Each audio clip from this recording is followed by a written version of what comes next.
Diagnostic imaging. I have to tell you, the day I came in, I was a little tired. I think jet lag had hit. This team was so highly motivated. By about an hour, I wanted to do something. I wanted to jump up and help. I wanted to put something in place. It was amazing. In fact, I went home that night and emailed my staff, who were not overly thrilled to hear of all the things I would like them to do that I had learned that day. The cohesive management team is phenomenal, and this just stems exactly from the top down. And I don't mean the top of the diagnostic imaging department. I mean this entire organization. That can-do attitude, let's put it in place.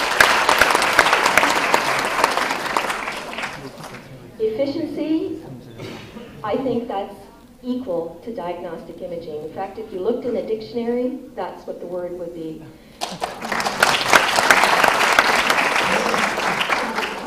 You may not be aware, or you probably were, patient flow, a little bit of bogged down. Now you get, and I have to tell you, I have not seen this, 24 hours or less for all reports. That is a new standard, I'm sure, and I will be maintaining that while trying to put it into my place. So we will be benchmarking against you.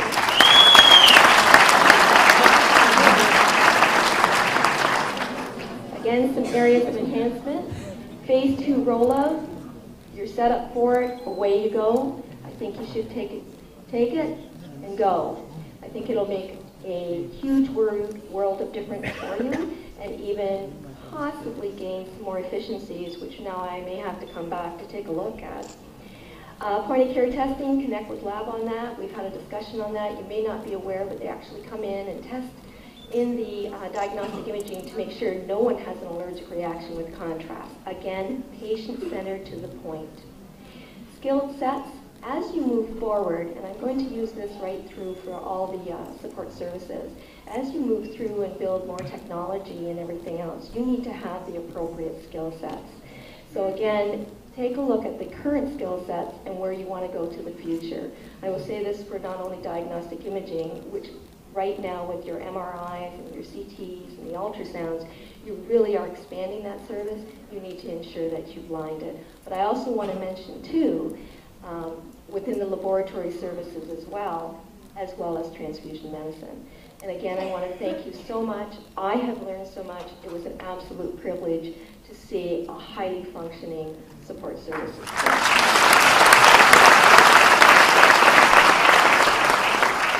Barbara?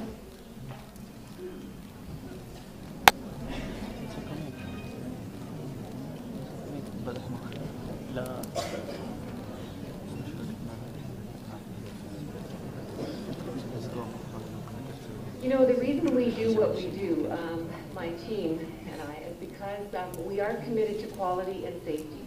We're committed to seeing the best for people who need us, because we're in the position, God willing, we will continue to be in a position that we can help our fellow men. I have to say that you've made our hearts sing, and during this survey, you've shown us what teamwork is about, and we see that in our country in little bits and pieces, but to see it in an organization that's this size is really quite heartwarming.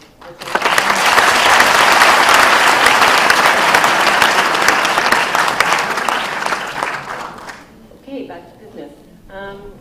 The accreditation report, generally speaking, comes out within 20 business days, and that's then submitted to your governing body, your senior leadership team.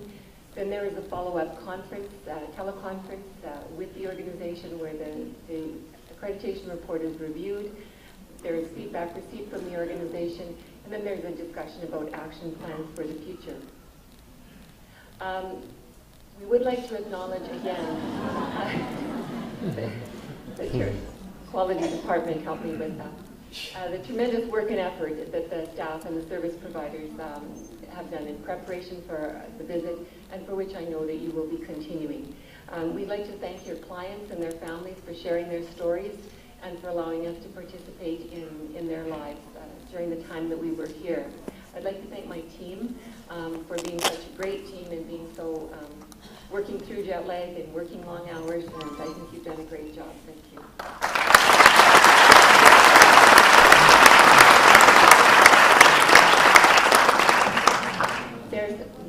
This is really disturbing because we had a slide that we put in, and it was a slide that had a picture of the 2012 picture that we had in the hallway, and that was what we were going to leave it as our signing thing, and I don't know where it's going.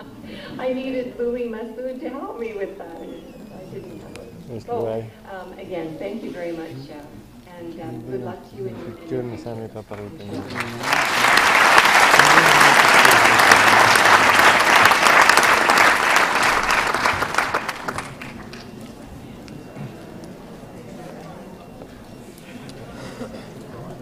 You know, almost I'm about to cry, honestly speaking. I'd like to, on behalf of all of you, I'd like to really thank you from the depth of my heart. I'm married to 2 wives. One of them is the Faculty of Medicine, which I lived for almost the last 3 months, ignoring that wife completely. And I've spent the whole last month with my second wife, which is King Abdulaziz University Hospital.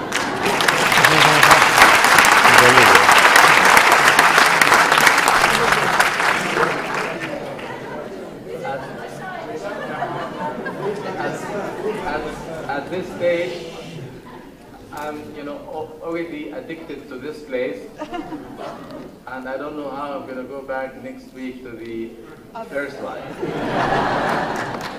Anyway, I think the success that you've heard and what we have achieved is not because of the leaders in this institute, it's because of all of you.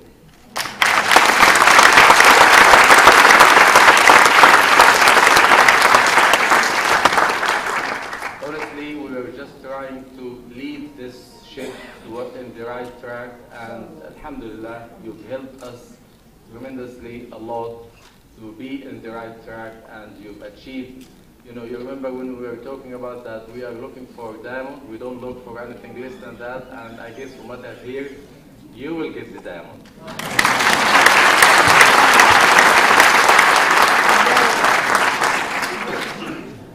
I'd like to, again, I don't want to take long of your time, but I'd like to thank everybody, especially my Canadian brothers and sisters, because,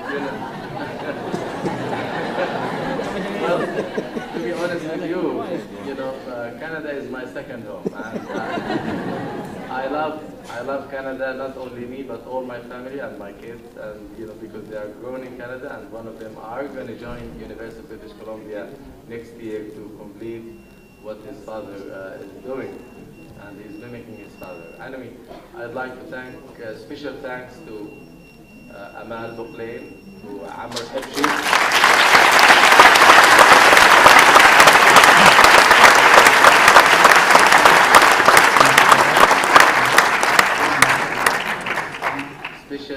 Special thanks to Amr Hebshi again.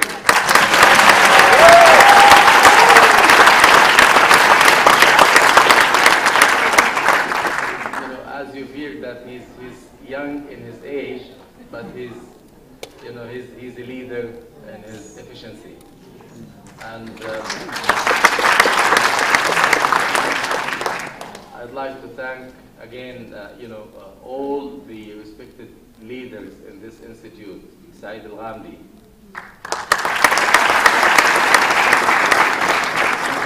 Kamal Ghalaini, the